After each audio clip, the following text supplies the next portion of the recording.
Salut à tous, c'est Audrey, j'espère que vous avez faim. Bienvenue dans Cuisine et Culture. Aujourd'hui, on va réaliser ensemble le gumbo de Tiana dans La Princesse et la Grenouille. Un plat que j'adore réaliser, typique de la Louisiane. Vous savez, les épices cajuns, cette ambiance, cette musique, ça me fait voyager. C'est un animé qui n'est pas spécialement très connu, mais moi je l'affectionne particulièrement, j'aime beaucoup l'ambiance.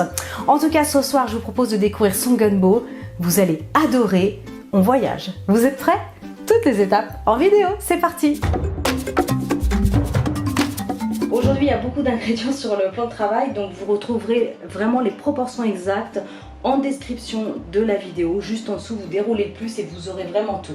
Alors, il faudra de l'origan, du piment de Cayenne, du paprika doux, du sel, du poivre, de l'huile d'olive, du thym séché, 2 échalotes, 2 gousses d'ail, un bouillon de légumes ou un bouillon de poule, un piment vert ou rouge, du persil, un poivron jaune, un poivron vert, un filet de poulet, une dizaine de crevettes, 2 saucisses fumées type Montbéliard ou Morteau si vous ne trouvez pas, une branche ici de céleri et enfin 50 g de beurre et 50 g de farine.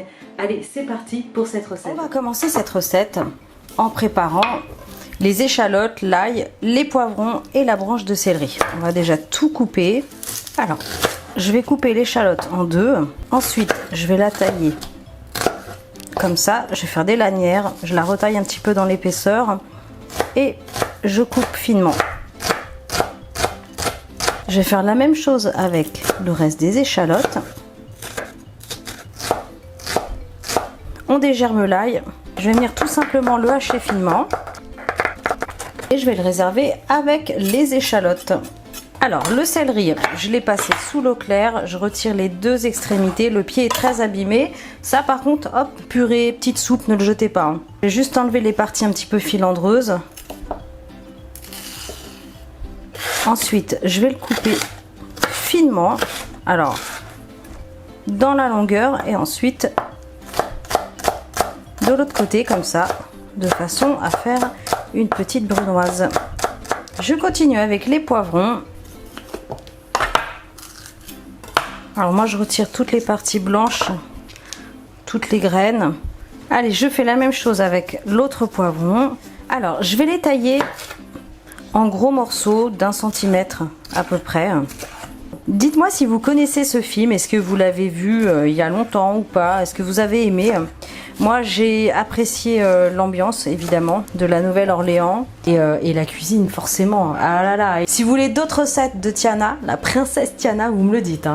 Donc là, on a fait les poivrons, le céleri, les échalotes, l'ail. Ce que je vais faire maintenant, c'est que je vais préparer le roux parce que vous allez voir que ce n'est pas un roux classique, un roux blanc, mais ça va être un roux qui va être brun. C'est très important pour cette recette parce que ça donne vraiment un goût différent, un petit goût de noisette. Alors, pour réaliser ce roux brun, je vais placer le beurre dans une petite casserole. Alors, il y a plusieurs versions pour faire ce roux brun. Alors, le roux brun, en France, on a tendance à le préparer avec du beurre. J'avoue que moi, je préfère. Mais il faut savoir qu'en Louisiane, on va plutôt préparer ce roux brun avec de l'huile végétale. Voilà, donc c'est une question de goût, vous pouvez essayer. Donc là, je vais faire fondre le beurre tranquillement. Ok, c'est bon, sur un feu moyen. Le beurre est fondu et là, je vais ajouter ma farine au fur et à mesure.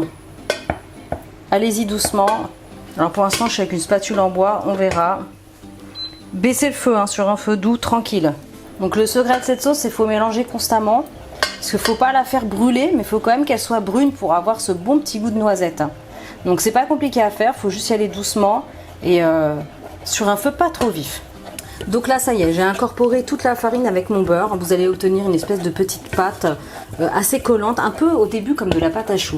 Donc c'est normal. Là, je vais mettre le feu par contre sur un feu moyen parce qu'il faut commencer à le faire brunir. Alors ça va totalement changer de couleur, hein, vous allez voir. Donc regardez, ça fait 3 minutes.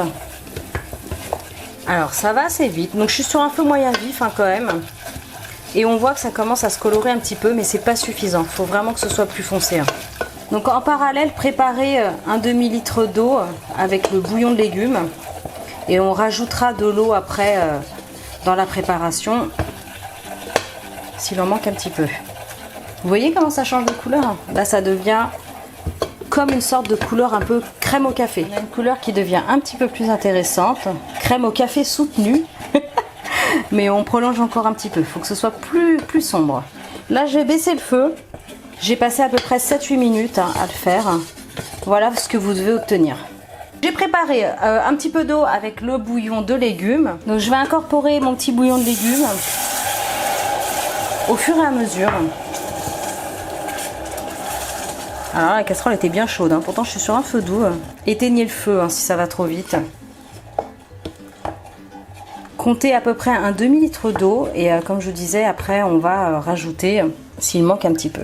Donc là je vais rallumer le feu, feu doux. Ce que je vais faire, c'est que je vais passer au fouet.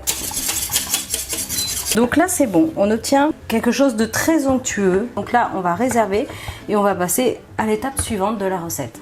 Le roux est donc prêt. Ce que je vais faire maintenant, c'est que je vais tailler la saucisse, demi-centimètre d'épaisseur.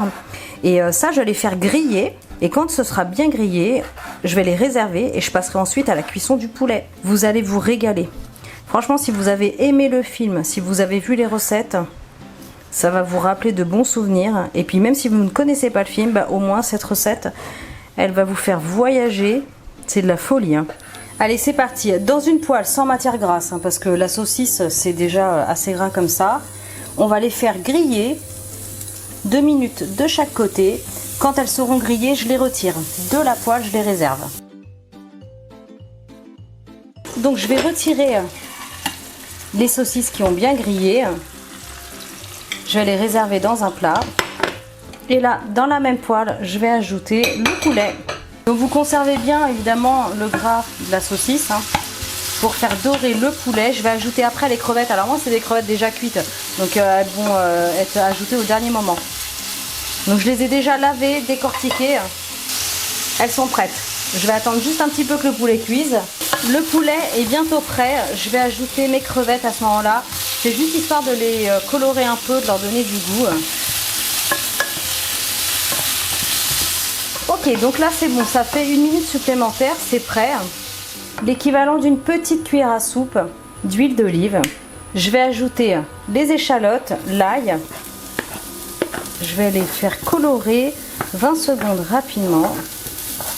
Au bout de 20 secondes, je vais ajouter le céleri. Je prolonge la cuisson sur un feu vif. Encore une vingtaine de secondes. Au bout de 20 secondes, je vais ajouter les poivrons. Ça sent bon dans la cuisine. Suivant les familles, les recettes changent. Il y en a qui utilisent que des saucisses, il y en a qui vont mettre saucisses et crevettes, d'autres saucisses et poulet, enfin bref, vous l'aurez compris. Nous, on aime beaucoup faire avec les trois. À cette étape-là, j'ajoute un petit peu de sel. Attention, pas trop, parce qu'avec les saucisses, ça va être déjà bien salé. Je continue, je vais rajouter les saucisses qu'on a grillées tout à l'heure.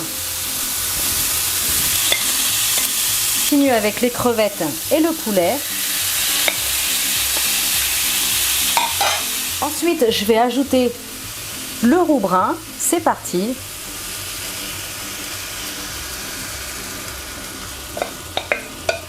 Impeccable. Et je vais compléter avec un petit peu d'eau parce que j'ai mis à peu près un demi-litre tout à l'heure. Donc on rajoute un petit peu d'eau. Je vais terminer avec les épices. Poivre noir, origan, l'équivalent d'une cuillère à café à peu près. Paprika doux ou fumé, pareil, une petite cuillère à café rase. Le piment de Cayenne, le thym. On est pratiquement sur un mélange épices cajun. Pour une fois, j'ai pas utilisé les épices cajun toutes faites. Comme ça, si vous avez un peu de mal à trouver l'épice cajun tout fait, vous pouvez le faire un peu vous-même. Alors dans le mélange de vrais épices cajun, il y a de l'ail séché, je crois. Une petite pointe de cumin aussi dans certaines recettes. Donc on met les épices. Ensuite, je vais ajouter le piment. Alors moi, j'ai pris un piment vert et je ne l'ai pas ouvert parce que je ne veux pas que ce soit trop pimenté parce qu'Alexandre et moi, on n'aime pas trop.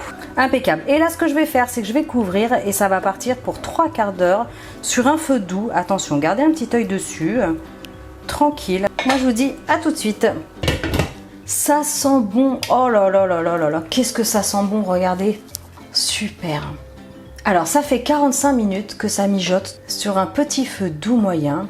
On est bon, il n'y a plus qu'à servir. Alors je vais vous montrer. J'ai préparé du riz au rice cooker, vous allez voir, c'est absolument magnifique. C'est un voyage. Oh là là là là. Regardez, des crevettes, saucisses fumées, morceaux de poulet. Donc voilà comment on le présente. Alors évidemment c'est quand même une base soupe, hein. Donc on y va, on met du bouillon. Oh là là là là. Pouah, regardez-moi ça, c'est magnifique. J'ai hâte de goûter. C'est parti, dégustation. Oh, tout est bien chaud. Oh c'est bon. Oh c'est pimenté. Oh là là là là là là. C'est magnifique. Regardez, petit morceau de saucisse. On va goûter à tout, hein. C'est chaud. Oh c'est super bon. Les petits légumes. C'est parti, hop. Ah c'est un plat vraiment qui a beaucoup de goût. On est en Louisiane. Oh là là. Ah c'est faux. Le bouillon est parfumé. Franchement, avec le petit mélange cajun improvisé, là, c'est bien. Oh, c'est bon. C'est magnifique. Ah, j'adore. Ah, j'adore, c'est trop bon. Voilà, foncez, hein. Franchement, foncez. Un gros pouce bleu pour cette recette. Réalisez-la, hein, et vous m'envoyez vos photos sur les réseaux sociaux. #ChoqueMiel, TikTok, Pinterest, Instagram, Facebook, partout. Franchement, dites-moi ce que vous pensez de cette recette et n'hésitez pas à me dire dans les prochaines recettes de cuisine et culture qu'est-ce que vous aimeriez voir. Et voilà, en attendant, gros pouce bleu, likez, commentez, abonnez-vous à ma chaîne, c'est pas encore fait. Et moi je vous dis à très bientôt pour des recettes super méga gourmandes. Ciao!